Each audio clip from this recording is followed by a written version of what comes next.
ይህ አዋዜ ነው። የአሜሪካው ፕሬዝደንት ባራክ ሁሴን ኦባማ የእሳቸው ዘመን ማለት ሰላም ሰሪ ዲፕሎማሲ የናኘበት መሆኑን አሳይበታለሁ ብለው ያሉት የኢራን የኒውክሌር መርሃ ግብር ድርድር በፕሬዝደንቱ ፊርማ ከመጽደቁ 30 ቀን በፊት የአገሪቱ ኮንግሬስ ፊት ቀርቦ እንዲጤን እንዲመረመርና ድምፅ እንዲሰጥበት አዲስ ስምምነት ተደረሰ።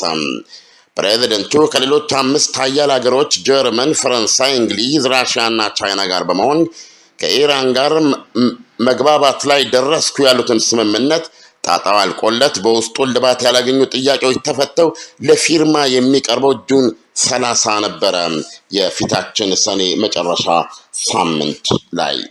አሁን የአሜሪካ ሴኔት ሕግ መወሰኛ ምክር ቤት የውጭ ግንኙነት ኮሚቴ ኦባማና ኢራን የሚያደርጉትን ሰነድ ፊርማቸው ከማረፉ 30 ቀን በፊት አጥንቶና መርምሮ በድምፅ ብልጫ ይጣለ ወይም ያጽድቀው ዘንድ የአሜሪካ ኮንግሬስ ፊት እንዲቀርቡ አድርጓል። ዘመነ ስልጣናቸው ከ12 ወር በታች እያሽቆለቆለ የመጣው የህግ መምሪያና መወሰኛ ምክር ቤት በአብላጫው በሪፐብሊካን እንደራሴዎች በተወሰደባቸው ሁኔታ ኦባማ እንዳሻቸው ሊበይኑና ለራሳቸው ታሪክ ሰርተው እንዲያልፉ የሚያስችላቸውን ነፃነት ያለው በውጭ ጉዳይ ፖሊሲያቸው ላይ ነበረ። ኦባማና ኬሪ ይህን እድል መጠቀም ለፕሬዝደንቱ ታሪካዊ አሻራ ለመተው፣ ለኬሪ ደግሞ ምናልባትም የሰላም የኖቤል ሽልማት ተሸላሚ ለማድረግ የሚበቃ ገድል ለማድረግ ቆርጠው እየተነሱበት ነበረ። የኋላ ግን የዩናይትድ ስቴትስ አሜሪካ ፕሬዝደንት ባራክ ሁሴን ኦባማ ከአሜሪካ ሕግ መወሰኛ ምክር ቤት የውጭ ግንኙነት ኮሚቴ የቀረበውን ውሳኔ ለመቀበል ተገደዋል። አሁን ግን የአሜሪካ እንደራሴዎች ፋርሷን ኢራን አከርካሪዋን ያጎበጠውን የማዕቀብ ሸክም ከማንሳታቸው በፊት 1 2 3 ብለው ልትቀበላቸውና ልትታዘዛቸው የሚገቡ ጠንካራ ቅድመ ሁኔታዎችን ይደረድርባታል ተብሎ ይጠበቃል። ይህ ሉዜን ስዊዘርላንድ ውስጥ 6ቱ ኃይሎችና ኢራን ደረሱበት የተባለው የመግባባት ነጥብ በጣም ቴክኒካዊ ነው። ስምምነቱ በሚፈረምበት ጊዜ ዝርዝሩን እንዳለ ልናቀርብ እንችላለን። በተራ ቋንቋ ይቀመጥ ከተባለ ግን ኢራን የኒውክሌር ተቋማቱን ለቦምብ የሚሆነውን አረቄ እንዳታወጣ ጠንካራ እገዳ የሚጥልና ለሰላማዊ ጉሽ ጠላ ግን ፍቃድ የሚሰጣት ነው። እስራኤል የምትለው ደግሞ የተትረፈረፈ ነዳጅና የተፈጥሮ ጋዝ ሀብት ያላት አገር የኒውክሌርን ለሰላማዊ ኃይል ማመንጫ ፈልገዋለሁ ማለቷ ፈጽሞ የማይዋጥ ነገር ነው። የኢራን ዓላማ ሲጀመር አንስቶ የኒውክሌር ቦምብ ለመስራት ነው። ይህንን ለማምከን የሚቻለው ደግሞ እስራኤል እንደምትለው የቦምቡን አረቄ አትጥመቂ ማለት ሳይሆን ራሱ መጥመቂያ ጋኑን መስበር ነው። ጋኑ እስካለ ድረስ ትላለች እስራኤል የኢኮኖሚውን ማዕቀብ ለማስነሳትና የደረሰባትን የገንዘብ ጠኔ ጠገግ እስክታደርግ ድረስ ኢራን ኮረፊዋን ስትጠምቅ ትቆይና ከዛ ካዝኗ ወፈር እንዳለ በሚኖራት አጭር ጊዜ በ1 እና በ2 ወር ጊዜ ውስጥ ስምምነቱን አያሻኝም ብላ የአቶሚክ ኤጀንሲ መርማሪዎችን የሸሚዛቸውን ኮሌታ ይዛ አባራ በ2 ወር ጊዜ ውስጥ ከኮረፌ ወደ አረቄ ጠመቃ መግባት ትችላለች። አሎሎ የመሰለ ቦምቧንም ትታጠቃለች ነው የምትለው። ይህ ደግሞ ከሂትለር ሚሊየን ፈጅ ምድጃ ረመጥ ውስጥ የወጡትን የይሁዲ ህዝቦችን ከዓለም እናወድማለን፣ እንደልዛለን፣ ከምድር ገጽ እናተናለን ለሚሉ የ12ኛው መሃዲ መሲህ አማጮች ጅምላ እልቂት ያጋልጣታል ነው የሚሉት በተለይ ቤንያሚን ኔታንያሁ። አያቶላዎች እንደ ቤንያሚን ኔታንያሁ ስር ነቀል ምክንያታዊነት የሌላቸው ምጽአታዊ ነዲዶች ስለሆኑ በምንም ታምር ይህን ቦምብ ሊታጠቁትም ሆነ ሊይዙት አይገባም፣ ሊፈቀድም አይችልም። ከያዙት መሲሐቸውን ለማምጣት ለማፋጠን ሲሉ እስራኤል ላይ ከመጠቀም ወደኋላ አይሉም የሚል ጠንካራ እምነት አላቸው። ይህም እስራኤልን የመኖር ያለመኖር ፈተና ውስጥ የሚከት ነው እንደሳቸው አባባል። በዚህ ረገድ የይሁዳዊቱ ሀገር ድምፅ የሆኑትና ይህንን ውል መጀመሪያውኑ ታሪካዊ ስህተት በማለት ያወገዙት ቤንያሚን ኔታንያሁ በዚህ አቋማቸው የተነሳ ከባራክ ሁሴን ኦባማ ጋር ክፉኛ መጻረራቸው ጨርሶም የማይነጋገሩበት ሁኔታ መፈጠሩ የሚታወቅ ነው።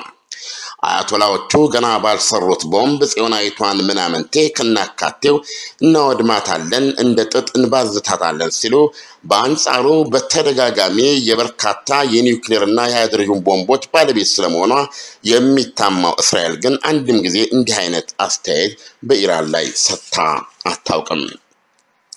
እስራኤል የምትለው ኢራን ከኒውክሌር ቦምብ ጋር የተያያዘ ማንኛውም ይፋና ድብቅ ዓላማና ተልዕኮ ተቋሞቿ መምከናቸው ሳይረጋገጥ በፊት ማዕቀቡን ማንሳት ታሪካዊ ስህተት ነው። አለበለዚያ ግን እስራኤል የሚኖራት ምርጫ ይህን የኒውክሌር እንቅስቃሴ ለማምከን ያለ አሜሪካ ብቻዋንም ቢሆን ማድረግ ያለባትን ማድረግ አለባት ይላሉ። ባራክ ሁሴን ኦባማ ግን ከዚህ በተለየ የሚመለከቱት ነገር አለ። እንደሳቸው እምነት ከጦርነት የተሻለ አማራጭ ይህ አሁን እሳቸው በመሩት የ6 ኃያሎችና የኢራን ድርድር የተገኘውና ጁን 30 ጣጣው አልቆ ይፈረማል ተብሎ የሚጠበቀው ሰነድ ነው። ሌላው ይህን መግባባት ወይም ስምምነት ከመደረሱ በፊት ሊያመክነው የሚችል ነገር ቢኖር ኢራን ያላት አቋም ነው። የኒውክሌር መርሃ ግብሯን በእጅጉ የሚጎትተውና ለዓለም አቀፉ አቶሚክ ኤጀንሲ ብርበራ የሚያጋልጠውን ስምምነት እሺ ብዬ ከፈረምኩ በኋላ ጫንቃይ ላይ ሊያናጥር የሚገባ አንዳችም ማዕቀብ መኖር የለበትም፣ ሸክሞ በአንድ ጊዜ ሊነሳልኝ ይገባል የሚል ከባድ አቋም አላት። የአሜሪካ ኮንግረስ አባላትም ሆኑ አብዛኞቹ የአሜሪካ ፖለቲከኞች የማዕቀቡ አነሳስ በተለይ ስምምነት እንኳን እንዳለ እንዲጸና ቢደረግ በአንድ ጊዜ በፍጹም ሊሆን አይገባም ባይ ናቸው። ኢራን ስምምነቶቹን ለመፈጸም የምታሳየው ብቃትና ባህሪ ታይቶ ደረጃ በደረጃ የሚካሄድ መሆን አለበት በዓመታት ውስጥ። ይሁንና የኢራኑ ፕሬዝደንት ሐሰን ሩሃኒ ዛሬ በዚህ ላይ ያላቸውን አቋም ግልጽ ያደረገ ንግግር አድርገዋል። ማዕቀቡ ካላበቃ አሉ የኢራኑ ፕሬዝደንት ሐሰን ሩሃኒ፣ የሚፈረም ስምምነት አጠብቆ የእስከዛሬዎቹ ድርድሮች መቋጫና የአንድ ሰነድ መፈራረሚያ ስምምነት አሉ ፕሬዝደንቱ ሲቀጥሉ በታላቋ ኢራን ላይ ተጭኖ የኖረውን ጨቋኝ ማዕቀብ ማክተሙንም አብሮ ማብሰር አለበት ብለዋል ሩሃኒ። ከኦባማና ከሌሎቹ 5 ሀያላን ሀገሮች ጋር ላለፉት 2 ዓመታት ያደረጉት ድርድር ውጤት ለአሜሪካ ሴኔትና ኮንግሬስ ውሳኔ የሚቀርብ መሆኑ ሩሃኒ ክፉኛ አበሳጭቷቸዋል። የአሜሪካ ኮንግረስ ኦባማ ኬሪ ሉዜን ላይ የተሸማገሉትን መግባባት ብዙውን ክፍል ለኢራን ፍላጎቶች የተለመጠ ነው ብለው አውግዘውታል። ከሁሉም በላይ የማዕቀቡ አነሳስ በአንድ ጊዜ እንዲሆን ኢራን ከመፈለገው አንጻር ከፍተኛ ተቋሞ ነው ያስነሳው። ኢራን ማዕቀብ የሚነሳላት የፋሲካ ዘመን መጣ ብላ የምታስብ ከሆነ እንደ ኮንግረስ እንደራሴዎች አስተሳሰብ በጣም ተሳስታለች። ከፋሲካ በፊት ረጅም ጾም መኖሩን እናስታውሳታለን የሚሉት። ይሁንና ኦባማ አንድ ማጽናኛ አላቸው። ኮንግረስ ስምምነታቸውን ቆሻሻ መጣያ ቅርጫት ውስጥ በድምፅ ውሳኔ ቢጥለው እሳቸው ያንኑ ስምምነት አንስተው ሕግ ለማድረግ የሚያስችላቸው ፕሬዝደንታዊ ልዩ መብት አላቸው። ያን በመጠቀም በፊርማቸው የኮንግረሱን ውሳኔ ቀልብሰው የእሳቸውና የኢራንን ስምምነት ሊያጸኑና ሊያጸድቁ ይችላሉ።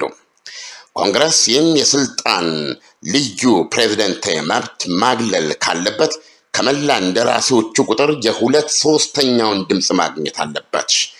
ይሄ ደግሞ ይላሉ ፖለቲከኞች የማይቻል ነው ባይባልም የዳገት ሩጫ ነው። ግን ቤንያሚን ኔታንያሁ በስካሁኑ ሁኔታ ከኢራን ጋር የተደረሰውን መግባባት ታሪካዊ ስህተት ሲሉ የቆዩት ቢሆንም አሁን ጉዳዩ ወደ ኮንግረስ መተላለፉ ግን ቴል አቪቭ ገጽ ላይ ፈገግታ፣ ቤንያሚን ኔታንያሁ ጆሮ ደግሞ ደስ የሚል ሙዚቃ እንደሚሆን ይታመናል።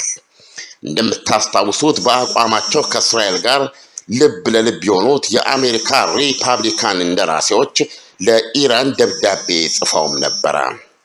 ይህን ስምምነት ብዙ አትመኩበት አሉ ለኢራኖች በጻፉት ደብዳቤ ሪፐብሊካን እንደራሴዎች።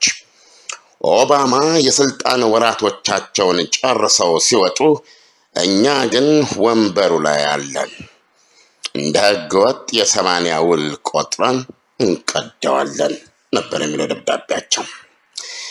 ኢራን ዞሮ ዞሮ ማጽናኛዋን አላጣችም። ከወዲሁ ገና ያልተፈረመው ጣጣው ባላለቀለት የመግባባት ደረጃ እንኳ ተጠቃሚ መሆን ችላለች። የሩሲያው ፕሬዝደንት ፑቲን ይህን መግባባት የፈጠረውን ቀዳዳ ተጠቅመው የሰማይ ክልልን በማስጠበቅ ረገድ በጣም የታፈረና የተከበረውን ኤስ-300 የሚሰኘውን ጸረ አውሮፕላን ሚሳኤላቸውን ለኢራን ይሸጥላት ሲሉ በፊርማቸው ማጽደቃቸውን በሰሞኑ ዘገባችን ሰምታችኋል። ይህ አዋዜ ነው። በመበት ጊዜ ዝርዝሩን እንዳለ ልናቀርብ እንችላለን። በተራ ቋንቋ ይቀመጥ ከተባለ ግን ኢራን የኒውክሌር ተቋማቱን ለቦምብ የሚሆነውን አረቄ እንዳታወጣ ጠንካራ እገዳ የሚጥልና ለሰላማዊ ጉሽ ጠላ ግን ፍቃድ የሚሰጣት ነው። እስራኤል የምትለው ደግሞ የተትረፈረፈ ነዳጅና የተፈጥሮ ጋዝ ሀብት ያላት አገር የኒውክሌርን ለሰላማዊ ኃይል ማመንጫ ፈልገዋለሁ ማለቷ ፈጽሞ የማይዋጥ ነገር ነው። የኢራን ዓላማ ሲጀመር አንስቶ የኒውክሌር ቦምብ ለመስራት ነው። ይህንን ለማምከን የሚቻለው ደግሞ እስራኤል እንደምትለው የቦምቡን አረቄ አትጥመቂ ማለት ሳይሆን ራሱ መጥመቂያ ጋኑን መስበር ነው። ጋኑ እስካለ ድረስ ትላለች እስራኤል የኢኮኖሚውን ማዕቀብ ለማስነሳትና የደረሰባትን የገንዘብ ጠኔ ጠገግ እስክታደርግ ድረስ ኢራን ኮረፊዋን ስትጠምቅ ትቆይና ከዛ ካዝኗ ወፈር እንዳለ በሚኖራት አጭር ጊዜ በአንድና በሁለት ወር ጊዜ ውስጥ ይህ አዋዜ ነው። የአሜሪካው ፕሬዝደንት ባራክ ሁሴን ኦባማ የእሳቸው ዘመን ማለት ሰላም ሰሪ ዲፕሎማሲ የናኘበት መሆኑን አሳይበታለሁ ብለው ያሉት የኢራን የኒውክሌር መርሃ ግብር ድርድር በፕሬዝደንቱ ፊርማ ከመጽደቁ 30 ቀን በፊት የሀገሪቱ ኮንግሬስ ፊት ቀርቦ እንዲጤን እንዲመረመርና ድምፅ እንዲሰጥበት አዲስ ስምምነት ተደረሰ። ፕሬዝደንቱ ከሌሎች 5 ሀያል ሀገሮች ጀርመን፣ ፈረንሳይ፣ እንግሊዝ፣ ራሽያ እና ቻይና ጋር በመሆን ከኢራን ጋር መግባባት ላይ ደረስኩ ያሉትን ስምምነት ጣጣው አልቆለት በውስጡ ልባት ያላገኙ ጥያቄዎች ተፈተው ለፊርማ የሚቀርበው ጁን 30 ነበረ፣ የፊታችን ሰኔ መጨረሻ ሳምንት ላይ። አሁን የአሜሪካ ሴኔት ሕግ መወሰኛ ምክር ቤት የውጭ ግንኙነት ኮሚቴ ኦባማና ኢራን የሚያደርጉትን ሰነድ ፊርማቸው ከማረፉ 30 ቀን በፊት አጥንቶና መርምሮ በድምፅ ብልጫ ይጣለ ወይም ያጽድቀው ዘንድ የአሜሪካ ኮንግሬስ ፊት እንዲቀርብ አድርጓል። ዘመነ ስልጣናቸው ከ12 ወር በታች እያሽቆለቆለ የመጣው የህግ መምሪያና መወሰኛ ምክር ቤት በአብላጫው በሪፐብሊካን እንደራሴዎች በተወሰደባቸው ሁኔታ ኦባማ እንዳሻቸው ሊበይኑና ለራሳቸው ታሪክ ሰርተው እንዲያልፉ የሚያስችላቸውን ነፃነት ያለው በውጭ ጉዳይ ፖሊሲያቸው ላይ ነበረ። ኦባማና ኬሪ ይህን እድል መጠቀም ለፕሬዝደንቱ ታሪካዊ አሻራ ለመተው፣ ለኬሪ ደግሞ ምናልባትም የሰላም የኖቤል ሽልማት ተሸላሚ ለማድረግ የሚበቃ ገድል ለማድረግ ቆርጠው እየተነሱበት ነበረ። የኋላ ግን የዩናይትድ ስቴትስ አሜሪካ ፕሬዝደንት ባራክ ሁሴን ኦባማ ከአሜሪካ ሕግ መወሰኛ ምክር ቤት የውጭ ግንኙነት ኮሚቴ የቀረበውን ውሳኔ ለመቀበል ተገደዋል። አሁን ግን የአሜሪካ እንደራሴዎች ፋርሷን ኢራን አከርካሪዋን ያጎበጠውን የማዕቀብ ሸክም ከማንሳታቸው በፊት 1 2 3 ብለው ልትቀበላቸውና ልትታዘዛቸው የሚገቡ ጠንካራ ቅድመ ሁኔታዎችን ይደረድርባታል ተብሎ ይጠበቃል። ይህ ሉዜን ስዊዘርላንድ ውስጥ 6 ኃይሎችና ኢራን ደረሱበት የተባለው የመግባባት ነጥብ በጣም ቴክኒካዊ ነው። ስምምነቱ በሚፈርምነቱን አያሻኝም ብላ የአቶሚክ ኤጀንሲ መርማሪዎችን የሸሚዛቸውን ኮሌታ ይዛ ባራ በ2 ወር ጊዜ ውስጥ ከኮረፌ ወደ አረቄ ጠመቃ መግባት ትችላለች፣ አሎሎ የመሰለ ቦምቧንም ትታጠቃለች ነው የምትለው።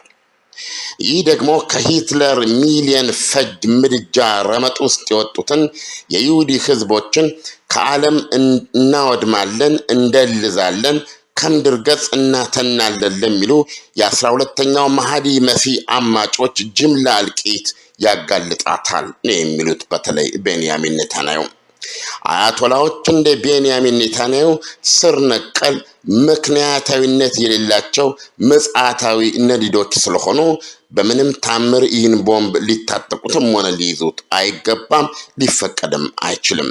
ከያዙት መሲሐቸውን ለማምጣት ለማፋጠን ሲሉ እስራኤል ላይ ከመጠቀም ወደኋላ አይሉም የሚል ጠንካራ እምነት አላቸው። ይህም እስራኤልን የመኖር ያለመኖር ፈተና ውስጥ የሚከት ነው እንደሳቸው አባባል። በዚህ ረገድ የይሁዳዊቱ ሀገር ድምፅ የሆኑትና ይህንን ውል መጀመሪያውኑ ታሪካዊ ስህተት በማለት ያወገዙት ቤንያሚን ኔታንያሁ በዚህ አቋማቸው የተነሳ ከባራክ ሁሴን ኦባማ ጋር ክፉኛ መጻረራቸው ጨርሶም የማይነጋገሩበት ሁኔታ መፈጠሩ የሚታወቅ ነው። አያቶላዎቹ ገና ባልሰሩት ቦምብ ጽዮናዊቷን ምናምንቴ ከናካቴው እናወድማታለን፣ እንደ ጥጥ እንባዝታታለን ሲሉ፣ በአንጻሩ በተደጋጋሚ የበርካታ የኒውክሌርና የሃይድሮጅን ቦምቦች ባለቤት ስለመሆኗ የሚታማው እስራኤል ግን አንድም ጊዜ እንዲህ አይነት አስተያየት በኢራን ላይ ሰጥታ አታውቅም። እስራኤል የምትለው ኢራን ከኒውክሌር ቦምብ ጋር የተያያዘ ማንኛውም ይፋና ድብቅ ዓላማና ተልዕኳ ተቋሞቿ መምከናቸው ሳይረጋገጥ በፊት ማዕቀቡን ማንሳት ታሪካዊ ስህተት ነው። አለበለዚያ ግን እስራኤል የሚኖራት ምርጫ ይህን የኒውክሌር እንቅስቃሴ ለማምከን ያለ አሜሪካ ብቻዋንም ቢሆን ማድረግ ያለባትን ማድረግ አለባት ይላሉ። ባራክ ሁሴን ኦባማ ግን ከዚህ በተለየ የሚመለከቱት ነገር አለ። እንደሳቸው እምነት ከጦርነት